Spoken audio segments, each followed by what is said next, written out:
This is probably one of the most important pages in our notes because there's a lot of applications that'll show up, frankly, in your homeworks, your labs, tests, stuff like that.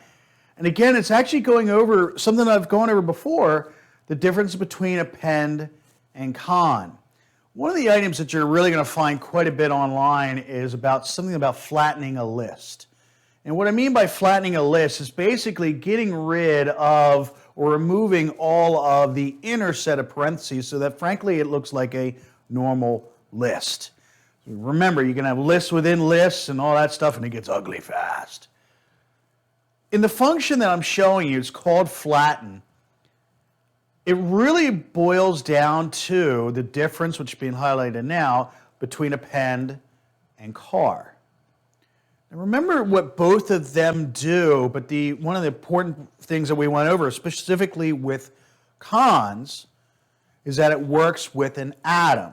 And then, if it's an atom, it puts it nice and flat because there's nothing else to that atom. It's just a single item.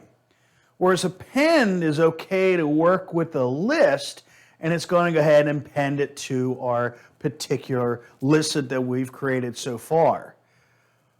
So there's a difference between the two. You'll notice the only time that we ever get to a cons is that it's not null, it's not a list, so it has to be just one element left. And that's why I'm going over this, because you're going to have that issue come up where, hey, append works fine if it happens to be in a list, but what if I get down to the last element? Append isn't going to work as well as you may think it will, because append is looking for a list, whereas cons is looking for an atom, just one single element, which you and I are used to from programming. So that's why it's amazing.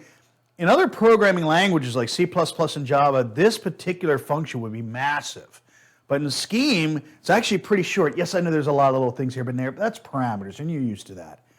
But again, it's really important to understand that there's a big difference between cons and append whenever we're trying to add it to an overall list. And again, remember, a list for us in Scheme is really our basic data structure to kind of hold multiple numbers, like a basic array in C and C++. That's why I specifically have a page on this and specifically going back over cons and append and the differences between the two and when exactly to use them.